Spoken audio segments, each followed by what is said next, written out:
De acordo com a doutrina, os pedidos eles devem ser certos e determinados. Essa regulamentação ela está prevista entre os artigos 322 e o artigo 324 do Código de Processo Civil. E quando a doutrina ela traz que esses pedidos eles devem ser certos, eles vêm baseados nas obrigações, né? E então nas obrigações de dar coisa certa ou incerta, das obrigações de fazer ou das obrigações de não fazer. Então, quando se refere a dar coisa certa e incerta, esse objeto, porque a obrigação de dar, ela é baseada sempre na tradição de algum objeto. Então, esse objeto ele tem que ser uma coisa certa ou uma coisa incerta. No que ele se refere à coisa certa, essa coisa certa, ela tem algumas características que elas devem ser, ter gênero, qualidade e quantidade. Para definir uma coisa certa, ela tem que ter esses três requisitos: ter gênero, qualidade e quantidade. Quando a gente se refere à coisa incerta, ela normalmente possui duas dessas três características. Ela possui o gênero e possui a quantidade, e ela não especifica qual que é a qualidade desse objeto.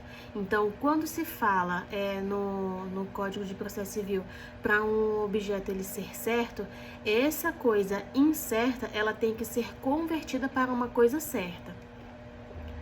Que essa conversão ela é conhecida como o processo da concentração de débito, porque para trabalhar com um pedido, como ele deve ser certo e determinado, então ele não pode trabalhar com um pedido incerto, então é preciso que haja essa conversão.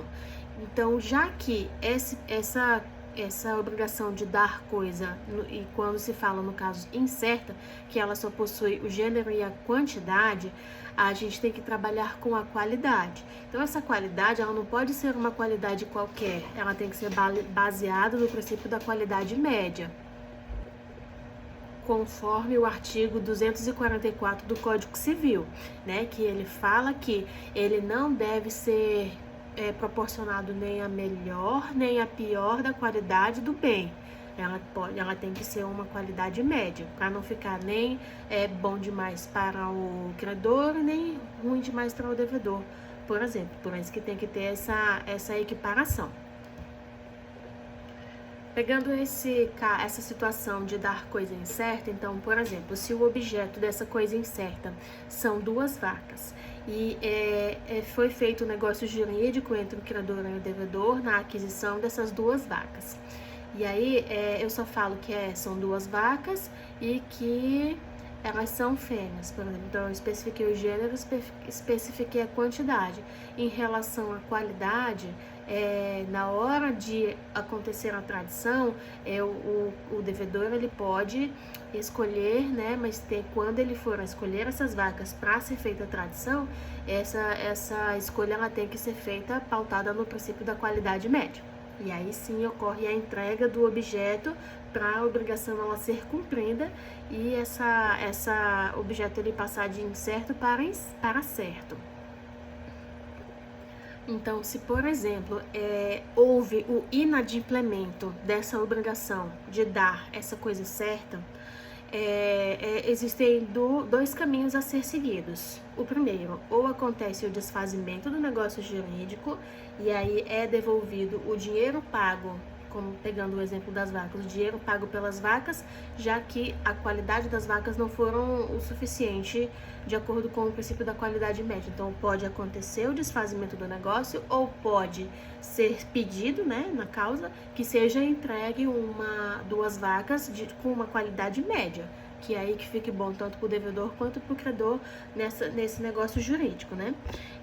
E o que baseia, quais são as fontes dessas obrigações para que aconteça, se o inadimplemento dessas obrigações aconteçam, é o que fundamenta a causa de pedir, por exemplo, o pedido, né? São as leis, são os contratos e as decisões judiciais. Então, no caso, o que mais, né, nesse segmento que nós estamos estudando, a gente vai trabalhar mais as decisões judiciais para definir essas obrigações de acordo com o CPC. Quando a gente fala já na obrigação de fazer, a obrigação de fazer ela sempre se refere a alguma prestação de serviço, que eu fisicamente vou executar algum serviço. E essa obrigação de fazer, ela tem duas modalidades, ela pode ser fungível ou infungível. Quando se refere a uma obrigação de fazer fungível, ela se refere ao tipo que a obrigação da prestação do serviço, ela pode ser executada por um terceiro. Por exemplo, se eu vou contratar um escritório de advocacia, eu vou contratar o escritório, bem como todos os 5 advogados que atuam nele, por exemplo. E isso na fungível, que eu posso contratar o escritório, tendo firmado o negócio jurídico com o doutor João, mas na audiência de conciliação, por exemplo, quem for me atender pode ser a doutora Maria. Então, essa é uma obrigação de fazer fungível, que pode ser executada por terceiro. Ou tem a obrigação de fazer infungível, que ela também é conhecida como personalíssima, que quando eu contrato aquele serviço, ele tem que ser executado especificamente por aquela pessoa que eu contratei. Então, por exemplo, eu faço a contratação de um artista para fazer uma apresentação, um show, não tem como vir uma outra pessoa no lugar daquele cantor, por exemplo, porque não tem a mesma voz, não tem como outra pessoa substituir aquela prestação de serviço. Então, é personalíssima e tem que ser especificamente aquela pessoa a executar aquele serviço. Então, essas duas qualificações que existem em relação à obrigação de fazer.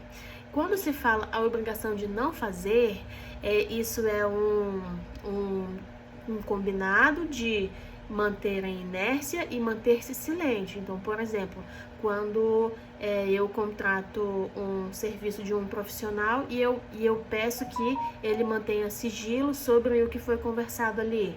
Por exemplo, então, um psicólogo, quando eu vou fazer minha terapia com ele e eu conto meus problemas para ele, alguma situação que aconteceu, e se, por exemplo, se for uma pessoa pública, ele tem a obrigação de não fazer. Então, ele tem a obrigação de manter-se silente, abster-se, não contar as informações pessoais que eu contei para ele ali naquele momento da terapia, que foi o serviço que eu contratei dele, né? De ele me prestar todo esse acompanhamento psicológico, por exemplo.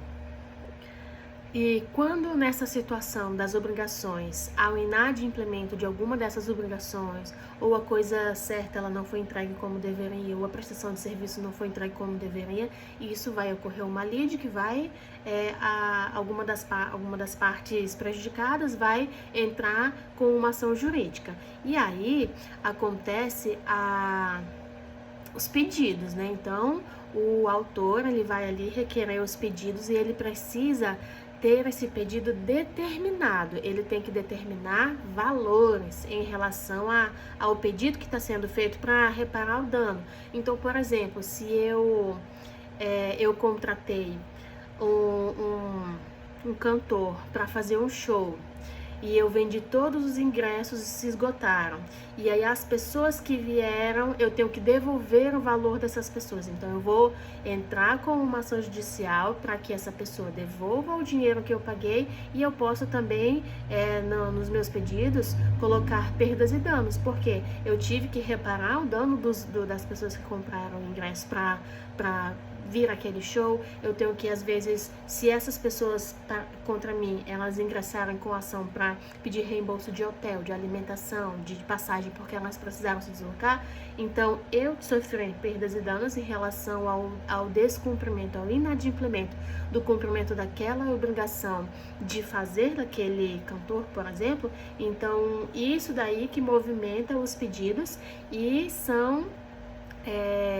eu preciso determinar de forma líquida o cálculo desse pedido. Porém, tem algumas exceções, né, na determinação desses pedidos líquidos. Existem alguns casos que, como regra, esse cálculo ele é feito pelo autor dessa petição inicial sobre os valores, a determinação desses valores líquidos. Mas, de acordo com o artigo 324 do Código de Processo Civil, é possível que esses pedidos eles podem ser genéricos, porque não é possível quantificar valores. Então, por exemplo, eu estou ingressando com uma ação contra a empresa que eu trabalhava, porque eu sofri algum acidente de trabalho e porque não era fornecido para mim EPI, por exemplo, então eu vou precisar fazer fisioterapia e não tem como eu mensurar quantas sessões de fisioterapia, porque é possível dar uma estimativa, mas essa estimativa ela não pode ser suficiente em algumas situações. Então, não tem como eu mensurar o valor. Aí, nesse caso, esse cálculo ele pode ser feito por arbitramento do juiz, que é um caso de exceção. É uma liquidação por arbitramento numa forma excessiva, por exceção. Ou pode ser uma liquidação por cálculos quando o próprio autor ele consegue determinar os valores ali daquele pedido.